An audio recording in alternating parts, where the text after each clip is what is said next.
Welcome दोस्तों, स्वागत है आपका हमारे चैनल पे। दोस्तों आज मैं आपके लिए ट्रेनिंग वीडियो लेके आया हूं जो कि अभी सोशल मीडिया पे काफी वायरल चल रहा है। सबसे पहले बता दिया जाए क्या अंबानी का घर एंटीलिया तोड़ेंगे, सुनो असदुद्दीन ओवैसी का बयान। दोस्तों इस वीडियो को आखिर तक जरूर देखें, बहुत ही इंपॉर्टेंट वीडियो है ये।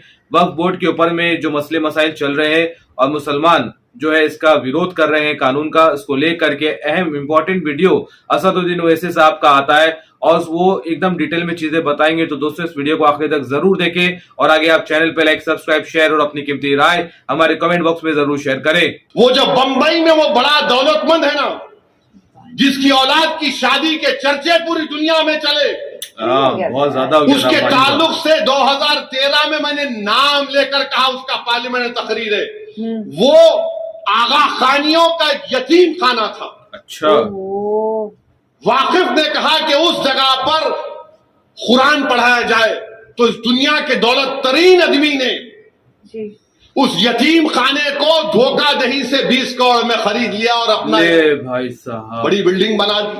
अनाथालय बनता तो क्या है इसका मतलब? लिमिटेशन खत्म। जो काबिज है 12-13 साल से लिमिटेशन गया, उन्हें मालिक बन जाता। अच्छा चलो उससे भी नहीं हुआ तो कलेक्टर साहब है, कलेक्टर साहब है, कलेक्टर साहब बोल देंगे नो नो नो, मुसलमान ने आपकी नहीं है प्रॉपर्टी, वेरी बैड, इवैक्यू प्रॉपर्टी है। Non ethical. यानी जो लोग पाकिस्तान को गए थे, खासतौर से पंजाब, हरियाणा, यूपी से, वो जाने से पहले भारत के नागरिक थे। उस वक्त जो भी भारत था उन्होंने वक्फ कर दिया, तो मोदी जी बोले ओहो बहुत है रे यहाँ पे मलाई। अपने दोस्तों को दे सकता हूं मैं, जिसको पार्लियामेंट में हम लोग बोलते डबल ए। 2 डबल ए है भारत में, कहीं असदुद्दीन अकबरुद्दीन नहीं समझना आप। ये 2 डबल ए प्लस है, वो डबल ए माइनस है। अच्छा, तो इवैक्यू प्रॉपर्टी का कानून खत्म, गवर्नमेंट के हो जाएंगे। पंजाब में हजारों एकड़ है, वो गैब, बचेगा क्या मेरे भाई? सही बात है यार, सिर्फ बचेगा क्या नाम पे वक्फ होगा, सब छीन लिया जाएगा। अगर कोई उठ के बोलेगा असदुद्दीन तुम जज्बाती तकरीर कर रहे हो, तो मैं तुमसे कह रहा हूं और एक मिसाल दे रहा हूं। मथुरा की ईदगाह, जहां पर कृष्ण जन्मस्थान हमारे हिंदू भाई मानते हैं, हम उनकी कदर करते हैं, उनका अकीदा है, हम उसकी कदर करते हैं। 1965 में हिंदू और मुसलमानों ने बैठकर यूपी सुन्नी वक्फ बोर्ड से इजाजत लेकर मुसलमानों ने कहा कि हमारे हिंदू भाइयों से हमारा झगड़ा खत्म करने के लिए हम वक्फ की 8 एकड़ जमीन कृष्ण जन्मस्थान को देते। बहुत बड़ी दिए, बहुत बड़ी एग्रीमेंट हुआ, कोर्ट में गए, 2023 में मुकदमा पड़ गया। अब जब वो ये कानून बन जाएगा तो कलेक्टर बोलेगा गवर्नमेंट प्रॉपर्टी, कलेक्टर बोलेगा है ही नहीं, यार ये गई मस्जिद साफी हो जाएगी। और जैसा कि हमने सुना कि आरएसएस की जहनियत रखने वाले लोग भारत के कई मसाजिद को कहते हैं कि वो मस्जिदें नहीं थी। फिर उत्तराखंड में यकसा सिविल कोर्ट उस रियासत में लाया गया। हर तरीके से हमको घेर रहे हैं, हर तरीके से घेरा जा रहा है मुसलमानों एक को। मुसलमान इनके पास एमपी नहीं है, इनकी अलायंस में नहीं है, ना इनको टिकट दिए नरेंद्र मोदी, मगर आज आप आके बोल रहे हैं कि मैं वक्फ की जायदाद को अच्छा करना चाहूंगा। मेरे भाई, ये हमारी शरीयत में मदाखलत है। हमको इबादत करने से रोका जा रहा है भारत के मुसलमानों को। इस तरह का बिल लाकर नरेंद्र मोदी हमको हमारी शरीयत हमसे छीनना चाह रहे हैं, बहुत बड़ी, हमको इबादत नहीं करने देना चाह रहे हैं।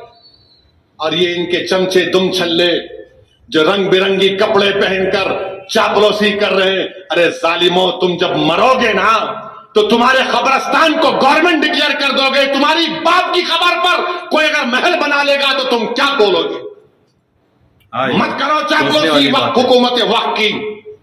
ये वक्फ सबका है, मौलाना ने कहा ये इबादत है, वक्फ करना इबादत है।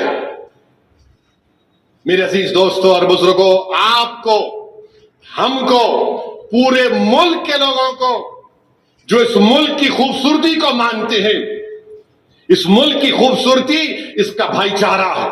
इस मुल्क की ताकत हर मजहब को अपने अपने मजहब पर चलना है। मगर मोदी सिर्फ मुसलमानों को निशाना बना रहे हैं, और मोदी जानते हैं कि मुसलमानों को निशाना बनाते रहो, क्योंकि उनको इलेक्शन में शिकस्त नहीं होगी। मुसलमानों को बताओ ये दुश्मन है, इनसे खतरा है। बीजेपी के लोग बोलते इतनी वफ की जायदाद है, वो 2 इंडोनेशिया कहते, एक मलेशिया, एक खुला मुल्क। मैं एक साहब से पूछा, मेरे सामने बोल रहे थे, मैंने आप क्या टेप लेके मेजर करे? डिवाइड एंड नहीं, आपके पास जो है, कोई किसी के खेत में जाके आप नमाज पढ़ लिए तो वक्फ हो गई। आप खेत में जाके सूरह फातिहा पढ़े तो वक्फ हो गई। मैं बोला ओफ, वो आप तो फजीलतुल शेख बोलना पड़ेगा आपको। बाप रे। बोले क्या मतलब? मैंने बहुत बड़े आलिम दीन, तो मुस्कुराए। मैं बोला एक बात बोलूं, आपको बुरा नहीं माने तो? बोले बोलो। बोला मैं पार्लियामेंट के किसी एक कोने में जाके, क्योंकि मैं सफर में होता हूं, मैं खसर की नमाज पढ़ लिया, मैं भी बोल दूं पार्लियामेंट वक्फ हो गया? अरे बाप रे, नहीं हो सकता ना। मेरी जायदाद नहीं है, पार्लियामेंट भारत की है, बल्कि भारत की आवाम की है, मेरी जायदाद तो नहीं है। आप क्या बोल रहे हैं? अब समझ में नहीं आया। अच्छा, एक बीजेपी के बहुत बड़े शायद वकील या जज थे, मेरी बहस सुने, समझ में नहीं आया, पूरे दलील सामने रख रहा था। नहीं तुम जिना 2 है। What? मेला नहीं, मैं ये जिना क्या 2 बात नहीं हूं, मैं जिन नंबर 1 हूं, याद रखो। एकदम खलास। उन्हें भाग गया, मैं तो भागूंगा भी नहीं। रशादी साहब को देने वाले, वजीफा लेने वाला मौलाना के पास से भी, अरे क्या बात है बताइए, आप मजाक बना के रख दिए। CAA का कानून मुसलमान के खिलाफ, ट्रिपल तलाक का कानून मुस्लिम खवातीन के खिलाफ, UAPA का इस्तेमाल सबसे ज्यादा मुसलमान, दलित, आदिवासियों पर। यूनिफॉर्म सिविल कोड बनेगा उत्तराखंड में, तो आप उससे ट्राइबल लोगों को मुस्तस्ना रखेंगे, एक्सेप्शन देंगे, एग्जम्पशन देंगे, और हिंदू कल्चर और कस्टम का एग्जम्पशन देंगे। अच्छा, आपको मालूम, अगर कोई मंदिर है, मंदिर में उसके कस्टम और उसके इस्तेमाल से मंदिर हो जाती है। हम अपनी नमाज से, अपनी दरगाह में, खानकाहों से, इस्तेमाल से नहीं होगा, तो वक्फ बा यूजर हमारा निकाल दिया जाएगा। क्यों निकाला जाएगा? ताकि हुकूमत और मोदी जी कब्जा कर लें उस पर। अब भारत के मुसलमानों से मेरी अपील है, भारत के उन तमाम नागरिकों से मेरी दर्दमंदाना गुजारिश है जो इस मुल्क की खूबसूरती को मानते हैं, आपको इस कानून को रद्द करना पड़ेगा, आपको उठना पड़ेगा। बल्कि मैं तो भारत के तमाम मसाजिद के इमामों से अपील कर रहा हूं, आप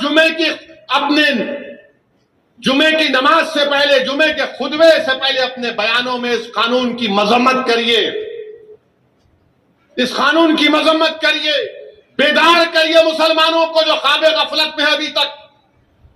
याद रखो, मैं तुमको पुकार कर कह रहा हूं, अगर आज तुम बेदार नहीं हो गए तो आने वाली नस्लें तुमको, हमको कोसेगी कि तुमने हमारी मस्जिद को तक नहीं बचा सके, तुम्हारे औलिया अल्लाह के आस्थानों को नहीं बचा सके, तुम्हारे कब्रस्तानों को नहीं बचा सके। जो हमारे बुजुर्ग उस कब्रस्तान में आराम कर रहे, तुमने उनको भी बर्बाद कर दिया। उठो भारत के मुसलमानों, सोचने वाली बात है। ये वक्त उठने का है। मैं बार बार तुमसे कह रहा हूं, तुम अगर मुझसे नफरत करे तो करो मुझसे नफरत, दिल खोल के करो, मगर ये तो सबका मसला है ना मेरे भाई।